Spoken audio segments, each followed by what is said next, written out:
Hello नमस्कार दोस्तों, एक बार फिर से स्वागत है हमारे YouTube channel Kumar study centre Godda में। दोस्तों आज हम बात करने वाले हैं छोटा नागपुर और संथाल परगना के बारे में। छोटा नागपुर और संथाल परगना ये दो क्षेत्र मिला के लगभग झारखंड को कवर कर जाता है। तो चलिए शुरू करते हैं आज के इस सेशन को। हाँ दोस्तों, और एक बात, अगर आप हमारे चैनल पर नए हैं तो हमारे चैनल को लाइक और सब्सक्राइब करें ताकि हमें मोटिवेट मिल सके अच्छे अच्छे और वीडियो बनाने के लिए। तो शुरू करते हैं आज के इस सेशन को। देखिए दोस्तों, जैसे कि आप स्क्रीन में देख पा रहे हैं, आज हम देख रहे हैं छोटा नागपुर का परिचय, यानी कि आज हम जानने वाले हैं छोटा नागपुर के बारे में। ठीक है, तो शुरू करते हैं। छोटा नागपुर यह झारखंड के लगभग 80% भाग में फैला है। 80% बहुत बड़ा क्षेत्रफल होता है दोस्तों। 80% भाग बहुत ही बड़ा मेजर पार्ट होता है ना, झारखंड का बहुत बड़ा मेजर पार्ट हो गया 80%। ठीक है, ढीले ढाले ढाले अर्थ में छोटा नागपुर को झारखंड का समानार्थी कहा जा सकता है। चूंकि छोटा नागपुर अपने आप में बहुत ही ज़्यादा बड़ा है ना। इसी वजह से हम यदि कहें झारखंड तो उसका अर्थ ये समझें छोटा नागपुर, और छोटा नागपुर यदि कह दें तो उसका अर्थ ये समझना है वो झारखंड। नेक्स्ट लाइन में क्या लिखा हुआ है, सामान्यतः छोटा नागपुर कहने से झारखंड तथा झारखंड कहने से छोटा नागपुर का बोध होता है। ठीक है ना। उसी प्रकार से है आगे, चीनी यात्री फयान ने अपने यात्रा वृत्तांत फो को क्वी में छोटा नागपुर पठार को क्या कहा है, कुकुटलाड कहा है। क्या कहा है, कुकुटलाड। एक यात्री था फयान जो चीन का था, उन्होंने अपने यात्रा वृत्तांत में छोटा नागपुर पठार को क्या कहा है, कुकुटलाड कहा है। और उस यात्रा वृत्तांत का क्या नाम था दोस्तों, फो को क्वी। तो यहाँ से ये क्वेश्चन पूछ सकता है कि किस पुस्तक में या किस यात्रा वृत्तांत में फयान ने छोटा नागपुर पठार को कुकुटलाड कहा है। तो आंसर करना है दोस्तों फो को क्वी। ठीक है। एक अन्य चीनी यात्री ह्वेनसांग ने अपने यात्रा वृत्तांत सी यू की में छोटा नागपुर पठार को किलो ना सुकालाना अर्थात कर्ण स्वर्ण कहा है।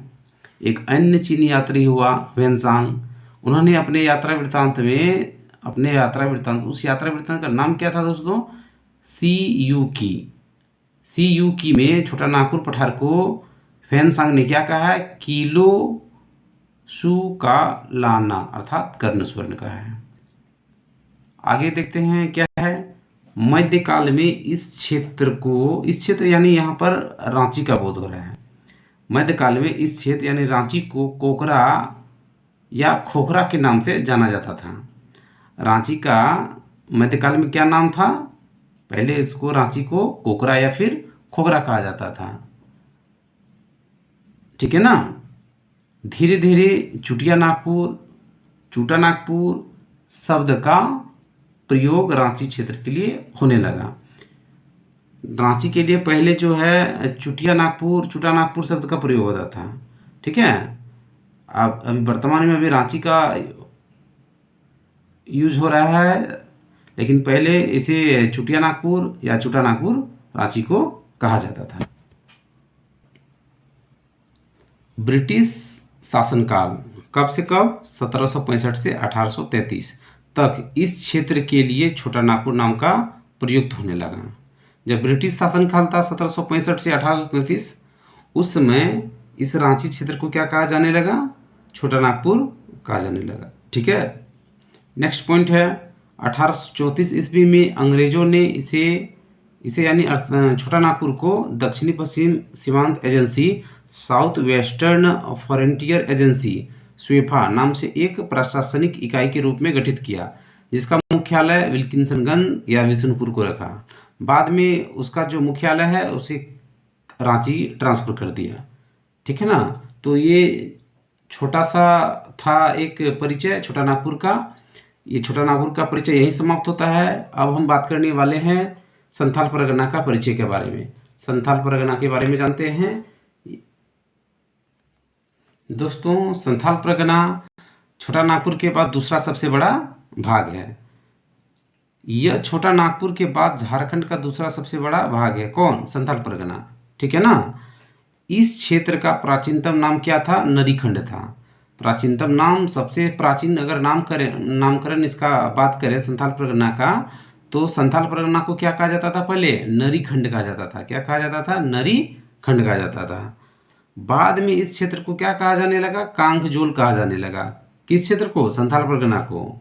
ठीक है ना। चीनी यात्री ह्वेन सांग ने संथाल परगना के मुख्य क्षेत्र राजमहल का उल्लेख की चिंग कोई ला के नाम से किया। संथाल परगना में एक क्षेत्र है दोस्तों राजमहल। ठीक है।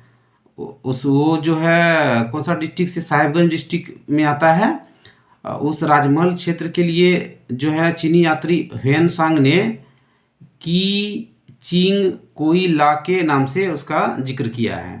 ठीक है। आगे देखते हैं आगे क्या है।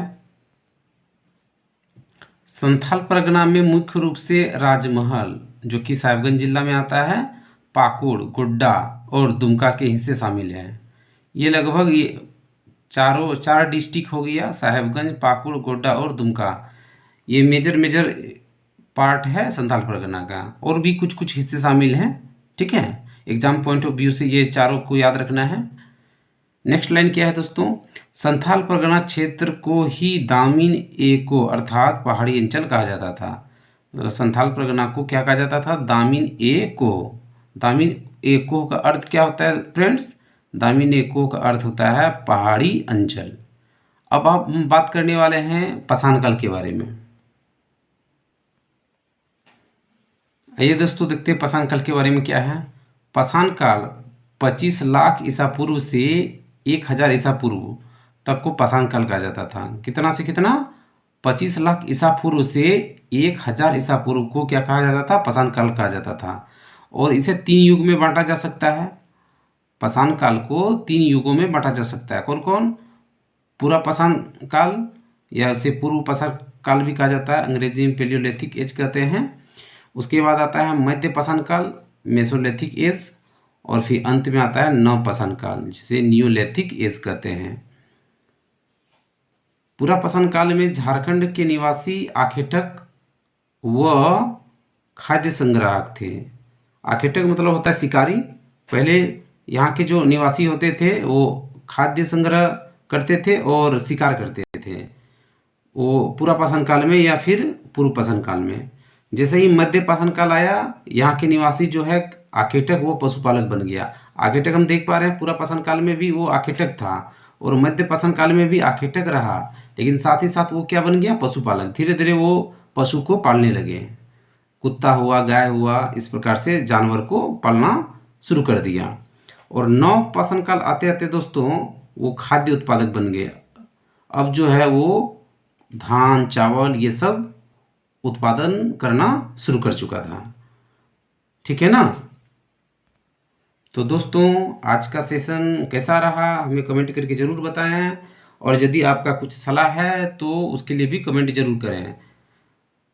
हमारे वीडियो को शुरू से अंत तक देखने के लिए आपका बहुत बहुत धन्यवाद।